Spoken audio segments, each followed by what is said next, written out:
Жила когда-то в дремучем лесу старая мудрая ель. Звали ее Мудор-Кыз, мать леса. Говорят, с нее начинался лес, а может быть и сама земля. Ель подпирала небо, чтобы оно не упало на землю. Солнце отдыхало на ее ветвях. Из-под ее корней нарождался робкий родник, чтобы потом превратиться в могучую каму. Издалека приходили люди, чтобы поклониться Мудор-Кыз. Но однажды мачеха солнца, злая молния, страшным огнем опалила Мудор-Кыз. Ель умерла. Но пришел человек и оживил ее. Он сделал из нее гусли, крещ, и вложил в них свою человеческую душу. Так у людей появились Быджим-Крещ, великие гусли.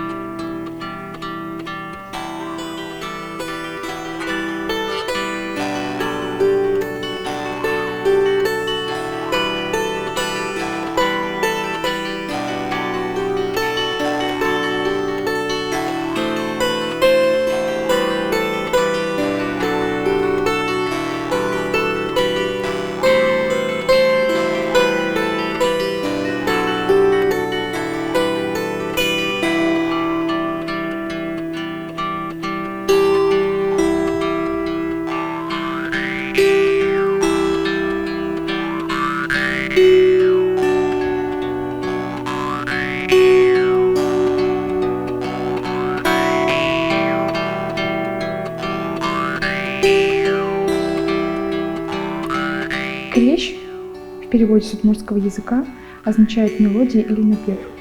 Этот музыкальный инструмент является одним из самых почитаемых в удмуртской традиции, и не случайно, потому что в своей традиции он существует в двух видах.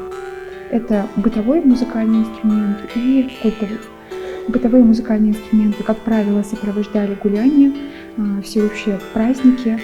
Что же касается культовых музыкальных инструментов, это те инструменты, которые использовались и звучали во время общественных языческих молений удмуртов. Впервые крещ, как культовый музыкальный инструмент и как бытовой инструмент в том числе, был зафиксирован этнографом, финно-угроведом Юрием Вихманом еще в конце XIX века в Можгинском районе.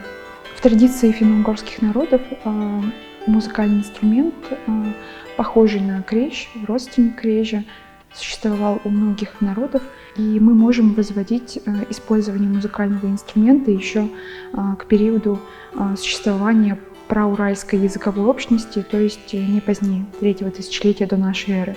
Байгурежлен утишес, важишкишко тыныдмон, адями, утмилем дышутем улон леш, но вишон леш. Езорлеш но тылджулеш. Счет узрещерен но кониен нюлес йосте. А звешепен но зарни тишен бусуосте. Байгурежлен утишес. Верам кыл йосме кыл вылемтон. И если древность взять, там, может, и не было этих камертонов. И настраивали инструмент по слуху, скажем. И вот раньше была эта частота 432 Гц, это нота ля первой октавы.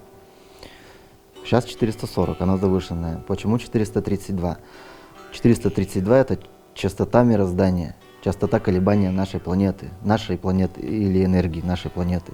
Вот, и это, в принципе, правильная, естественная частота. И вот перестраиваешь инструмент в эту частоту, ноту ля как бы уже на 432, и она уже гармонирует с организмом человека, получается. И за счет правильных вот этих гармоничных вибраций человек получает некое оздоровление. Байгурещ в переводе «богатая гора». Это место, окутанное тайнами и легендами, вдохновляет и художников.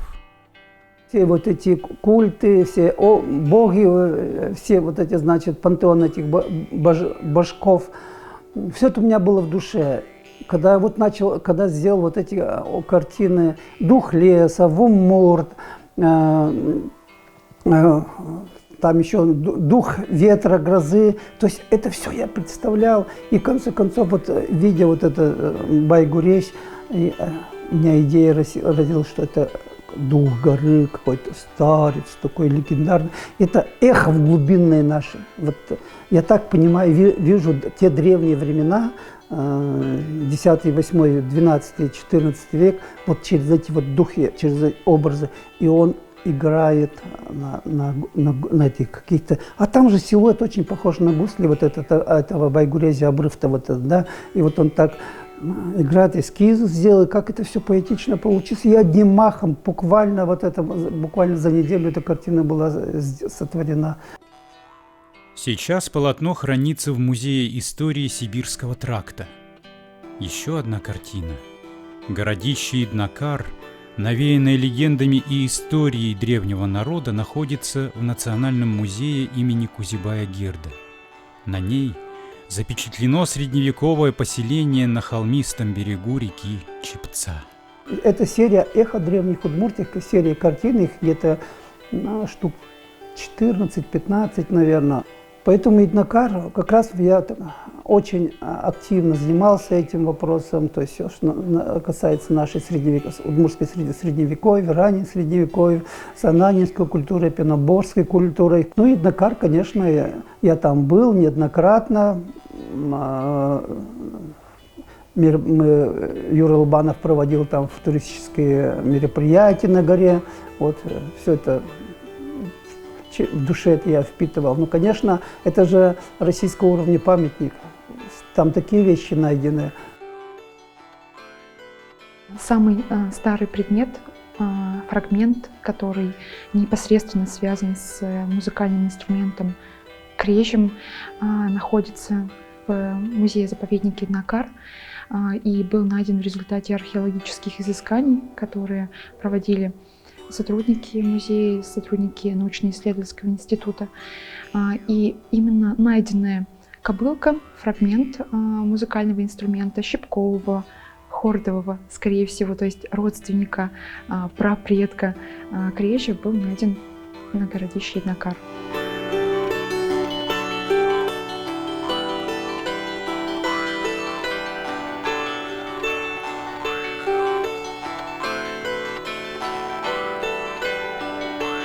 Иднакар официально это памятник археологии, кроме этого еще памятник природы.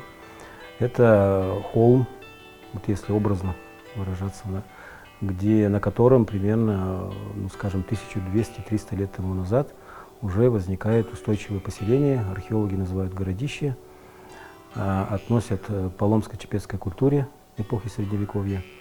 И принято считать, что именно те, кто жил на этих городищах, на берегах реки Чепцы, это в будущем станут частью удмуртов, северных удмуртов, этноса удмуртского. Находок было сделано много, но надо понимать, что, к сожалению, не полностью холм могли изучать долгое время. Это примерно наиболее хорошие такие раскопки были, это вот 80-е годы. Холм, вот, на котором именно были найдены предметы, связанные с музыкальным инструментом, на этом холме располагалось долгое время подразделение зенитно-ракетной полка. Поэтому там археологи не всегда могли везде изучать то, что им хотелось. Но это примерно начало 80-х годов. Когда мы говорим о музыкальных инструментах, надо понимать, что археологи чаще находят цельные какие-то вещи, предметы быта, которых дошли до нас и о которых можно говорить точно. Вот это топор, вы его можете увидеть, вот это нож, вот это наконечник стрелы. Но если это часть какого-то сложного инструмента, музыкальный инструмент в данном случае, иногда трудно четко сразу сказать, что это за музыкальный инструмент, как он выглядит. И тем более очень аккуратно надо давать название. Все-таки между нами 10 веков, ну, очень грубо. И за эти 10 веков и имена, и названия очень сильно менялись. Поэтому сразу надо оговориться, мы условно назовем этот инструмент так, как удмурты называют свой инструмент, современный крещ струнный. Как они называли, вот те люди, которые жили на этих холмах 10 веков тому назад, мы, наверное, к сожалению, уже не узнаем. В музее представлена модель. Возможно, именно так выглядел древний пятиструнный инструмент. Специалисты из центра Поветкина в Новгороде Великом проводят они аналогию именно по типу таких подставок, проводят аналогию с хантыйским нарсюхом или мансийским санкултапом. То есть это музыкальный инструмент, струнный музыкальный инструмент ладьевидной формы. И у этнографических нарсюхов и санкултапов, в принципе, идентичные вот такие вот кобылки. Изучал вопрос, как изготавливались подобные инструменты у хантов, у манси, то есть специфика изготовления, кто именно изготавливал, для чего изготавливали. То есть обязательно это мастера были мужчины, изготавливали там только лишь из ели, из породы дерева. В разных культурах есть немало родственных крежу музыкальных инструментов. Некоторые схожи по конструкции, но отличаются по размеру и количеству струн. В коллекции музея Удмуртии можно увидеть крещ, который использовали для обучения в Центральной водской школе села Большой Карлыган Казанской губернии в начале XX века. Другая часть коллекции – это уже культовые музыкальные инструменты, которые мы непосредственно величаем названием баджим крещ, то есть великие гусли. И в коллекции Национального музея Удмуртской республики имени Кузибая-Герда хранятся два таких инструмента. Они сопровождали, как правило, уже языческие обряды. Встречаем мы подробное описание достаточно у этнографа, который жил на рубеже 19-20 веков. Это Макс Бух. В его описании крещ удмуртский изготовлен из еловых досок, из тонких еловых досок и имеет полуовальную форму. Зачастую он имел темный окрас. Это в память о том, что ель-то когда-то была сожжена. Струны современные, уже в конце 19-20 века, мы видим, что они выполнены были из металла уже. Но при этом можем встречать упоминания о том, что, как правило, струнные музыкальные инструменты, они имели в качестве струн не металл раньше, а либо отмоченные, выделанные кишки животных, домашних животных, как правило, либо конский волос. Баджим крещ начала 20 века содержит ряд колков, которые дополняют музыкальный инструмент струнами во внутренней деке. Звучал он во время обрядовых молений в деревне Старый Синтек. Реконструкцию креща во второй половине 20 века сделал Сергей Кунгуров, который выполнил за свою жизнь несколько десятков музыкальных инструментов, и сейчас его традиция продолжается. Мастеров, занимающихся изготовлением крежей, можно сосчитать по пальцам. Один из них – Сергей Вихарев из села Вавош. Свой первый инструмент изготовил по рисункам крежа, на котором играли более века назад. Макс Бух, такой исследователь, в конце 19 века он ездил по Удмуртии и зарисовывал, записывал быт удмуртов, и там глава целая по музыкальным инструментам. Там есть крещ с описанием и с рисунком, и про кубыс еще. Кубыс он скрипкой называл просто-напросто. А вот крещ он зарисовал именно вот такой формы, вот как она у меня здесь, с гнутыми обечайками. Это я не сам придумал такое, я немножко доработал, и получилось вот по-современному. Да, я опирался на рисунок, на общий вид. Чертежей там не было, там был общий вид. И он был немножко даже не технологичный, то есть человек не разбирался в музыкальных инструментах и как их делать. Он был исследователь, и он как увидел, так и зарисовал. И мне пришлось многие вещи дорабатывать самому, придумывать, брать у других изготовителей какие-то идеи. В общем, это у нас давно уже все разработано. Допустим, вот на его рисунке не было вот этой части. Это называется колковая доска. А у него была целая дека до сюда. Женя Бикузин так делал. Такой же формы, но он чуть-чуть другой.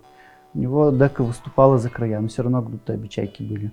Вот он такие сделал. И дека у него была вот здесь без колковой доски. Я посчитал то, что если делать деку тонкую, а нужно делать ее тонкую, то здесь она будет ломаться. И надо сделать колковую доску. Она была уже на других инструментах, на других крежах. Тоже начало 20 века изготовления. Эти инструменты хранятся в музее. Вот там есть эта колковая доска. То есть я ее тоже не придумал. Струн держатели мне пришлось изменить. Я взял пример с гитары. То есть как там крепятся струны. В принципе, ничего нового, просто я его все это соединил все вместе, и у меня получился музыкальный инструмент, который современным требованиям удовлетворяет. Вовожский мастер сделал десятки крежей и других музыкальных инструментов. Осваивает разновидности – крещ пикколо и бас. Сергей использует разные породы древесины, но для деки исключительно ель. И это не только дань легенде о Мудоркаис. В каждой легенде есть, конечно, доля правды. Любой музыкальный инструмент деревянный изготавливается из резонансной ели. Его дека должна быть из резонансной ели. Вот, например, резонансная ель, вот у меня кусочек, должна быть тонкослойная, прямослойная. Вот здесь миллиметр-полтора между слоями. И распил должен быть радиальным, то есть вот слои должны так находиться. Вот. Лучше ели, никакой древесины пока еще не нашли, никакого другого материала лучше резонансной ели, именно для деки. Можно использовать пихту, сосну, ну это определенная порода, но лучше ели все равно нет. Так вот, чтобы работать с материалом, нужно его сначала высушить. Это процесс тоже не быстрый.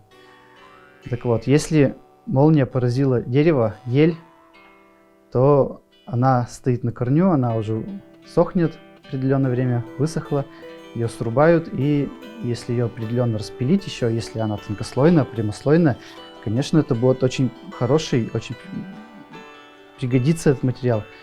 Он подойдет как раз будет то, что надо. Инструменты Сергея Вихарева звучат не только на просторах нашей страны, но и в горах Швейцарии.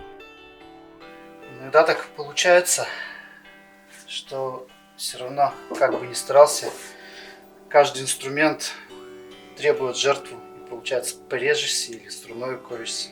Капелька крови падает все равно на инструмент как-то. Берет свою жертву. Обрядовый все-таки.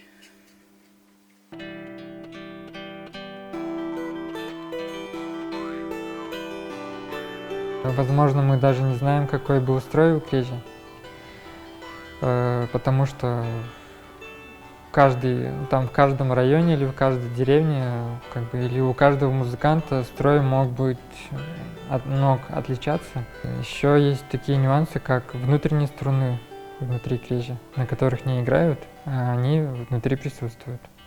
На некоторых крежах он есть. И первый креж, который я делал, я туда поставил тоже 8 внутренних струн, потому что в образце, по которому я делал, они там внутри были.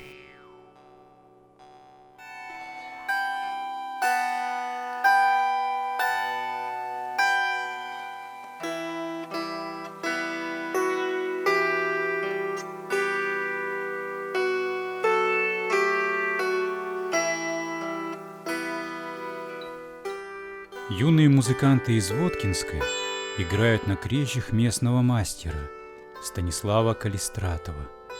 Совместно с руководителем ансамбля «Сайкан» Сергеем Трофимовым он сконструировал 3 разновидности инструмента – прима, альт и басовый. При создании были изучены инструменты Сергея Кунгурова, а также старинный крещ, найденный на чердаке одного из хозяйств деревни Верхний Женвай. А хозяин этого инструмента в 1942 году погиб и не вернулся. И сын его мне подарил вот на хранение. Я могу и этот инструмент с таким условием я могу и вернуть им, если они попросят. Но мы все чертежи этого инструмента сделали, и они готовы в учебно-методическое пособие. Какие наши древние были инструменты? Их же было много, все делали по-разному, по-своему. Вот этот инструмент был для нас примером по работе, истории и какие наши инструменты были.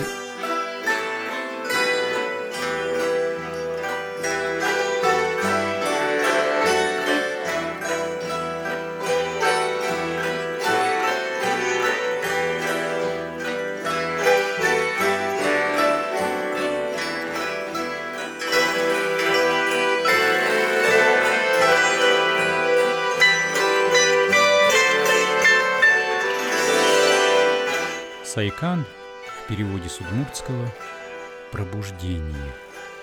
Третий десяток лет Сергей Трофимов руководит ансамблем в Воткинске, на родине Петра Ильича Чайковского. Возможно, в своем детстве знаменитый композитор слышал волшебные звуки удмуртского крежи.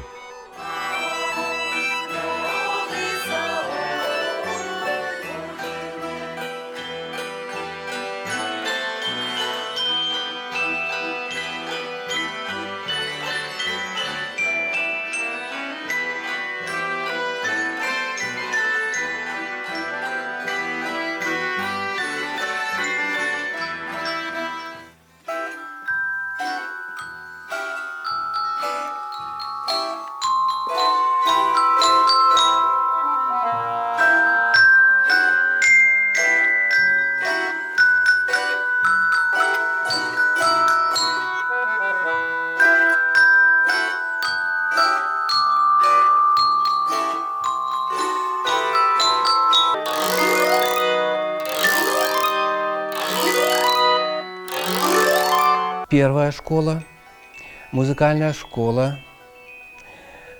Воткинский педагогический колледж имени Чайковского. И, наконец, мы пришли в детские сады. У нас студенты начали проходить практики в детском саду, и группы начали набирать удмуртских детей в детском саду. И у нас преемственность образовалась. В арсенале ансамбля «Сайкан» крежи, варганы, кубызы, тангыра и другие инструменты. Воткинск город стал именно городом самым крезевым. Кто бы где как считал, но у нас играют в детских садах, у нас в ДК играют, у нас в училище играют, у нас концерты на крезях исполняются в Доме-музея Петра Ильича Чайковского.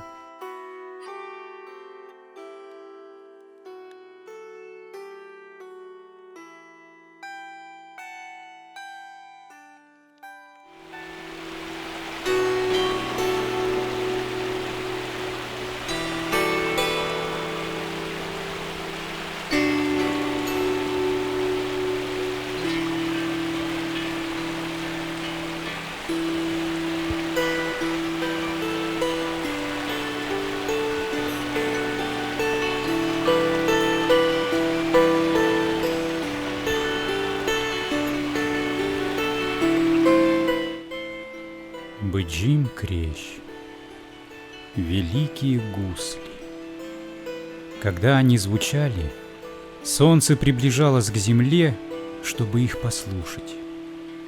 Когда они пели «Инвоут Чангур», мелодию небесной росы, небо плакало дождем.